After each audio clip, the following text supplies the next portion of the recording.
Hello everyone and welcome to this special edition. اهلا بكم مشاهدينا ومرحبا بكم معنا في هذه الحلقه اللي كنقدموها لكم من قناتكم شوف تيفي، وكنتكلموا فيها على موضوع الساعه واللي كيتجلى في اعتماد اللغه الانجليزيه كلغه اجنبيه اولى. ولمناقشه هذا الموضوع كنستضيفوا معنا الدكتور توماس بارتليت.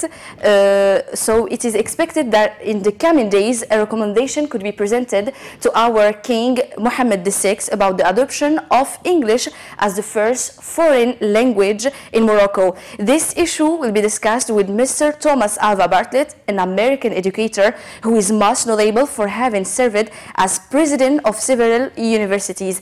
Mr. Bartlett, it's an honor to have you today. Thank you very much for talking to Shuf TV, the first and only web TV in Morocco. Well, thank you very much. It's a great honor to be here. I'm excited always when I come to Morocco, and this is another adventure. So, Mr. Butler, would you please introduce briefly yourself to Moroccans? Well, I'm a offspring of a very humble family in a small town in Oregon. My career started out after I finished my doctoral dissertation. Started out at the United Nations. I worked for the American representative there for 7 years. And then the next 40 years I was in higher education in various places. And part of that was 7 years as president of the American University in Cairo. The rest was in the United States. But I've had the great privilege of being able to do a lot of things outside my own country, either in Asia or in the Middle East. That's more than you need to know, but I think of myself as essentially a person from higher education. So that's why it's a pleasure to have you today. So, Mr. Bartlett, what is your reaction about the proposition of using English as the first foreign language in Morocco? Well, I can imagine that it's a shock in many ways, the idea, because of the ties between the French and Morocco for so long. On the other hand, the reality of it is that the world really needs a means of communication, a second language for everybody. All of our countries are interacting to a degree that makes us dependent on each other, and the more we can communicate, the better. And the reality of it is that because of the British Empire and the American impact on communication technology, the internet and all these things, English is the common language. English doesn't belong to anybody anymore. There are more people studying English in China than there are in the United States. The language in India that people use among all the parts is English. So, English is nobody is trying to maintain perfect English and patrol it, but it's the practical language. But how Moroccans would accept English language as their first foreign language? I don't think it can. I mean, my guess would be that it won't happen quickly. It will happen particularly with the young. The older generations probably will be uncomfortable making that adjustment. It isn't something you're going to do in a day and a half. It's going to be something you work your way into. But as a practical matter, as you have more and more business people going outside the country and more people coming here as tourists and business people and all the rest of it, you'll need a language that you can use beyond Moroccan languages, and that practically is probably better be English.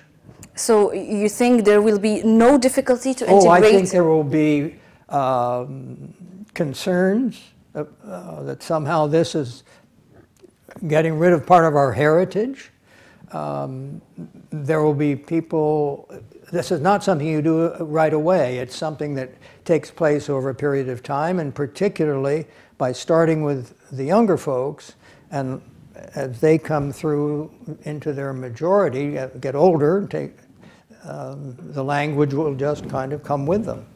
So, and what is your evaluation about education's level in American academies in Morocco? Well, I only know of the three. I only am acquainted closely with one.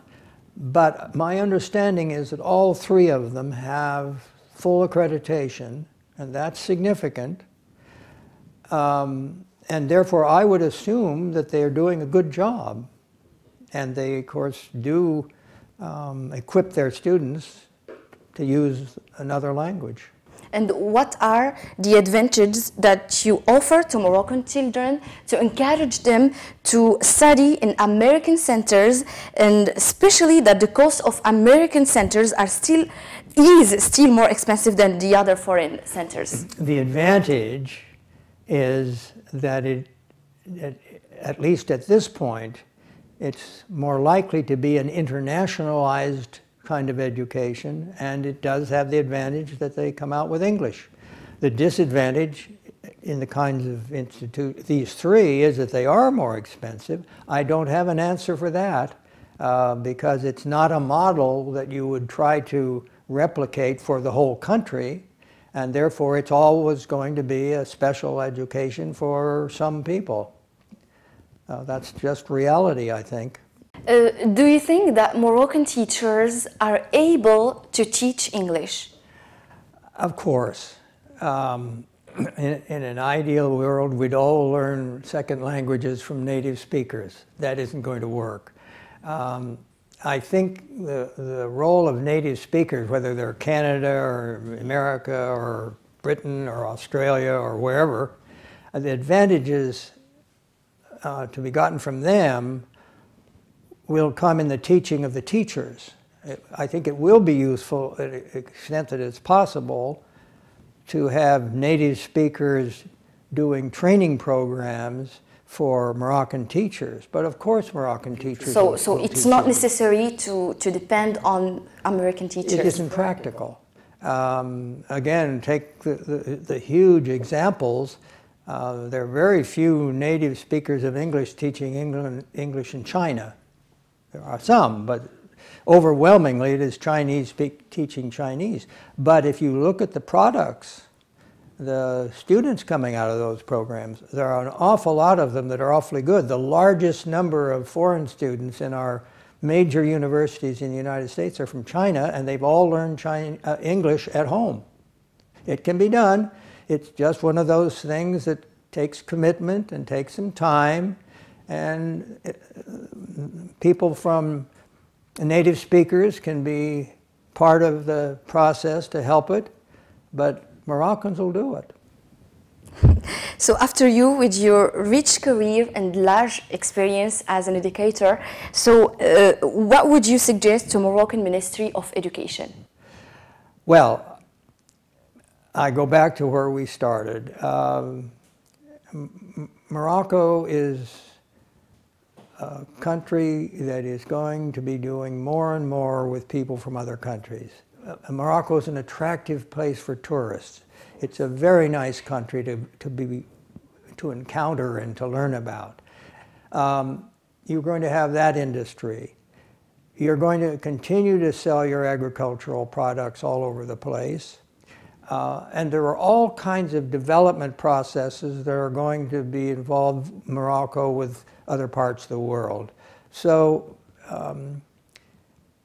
the reality of it is that it is in Moroccan interest to make this happen and make it not a matter of cultural clash or pride or anything else. It's just a practical measure, and I'm sure that the people in the ministries will approach it the same way you approach any subject that you're trying to teach. It isn't, you don't worry about whether you should teach history, you just do it, even if it isn't yours. I mean, in education, that's normal.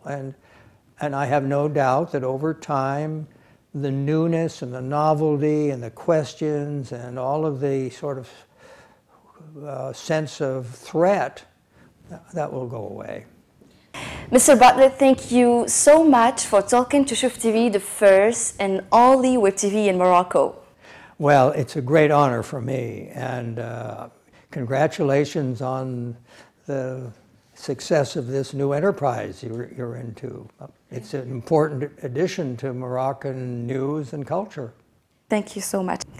إذن أعزائي المشاهدين، كانت هذه حلقة خاصة حول موضوع الساعة اللي هو مقترح اعتماد اللغة الإنجليزية كلغة أجنبية أولى في المغرب، وناقشنا الموضوع مع الدبلوماسي الأمريكي توماس بارتلت. إذن كنشكركم على حسن المتابعة، طابت أوقاتكم بكل خير.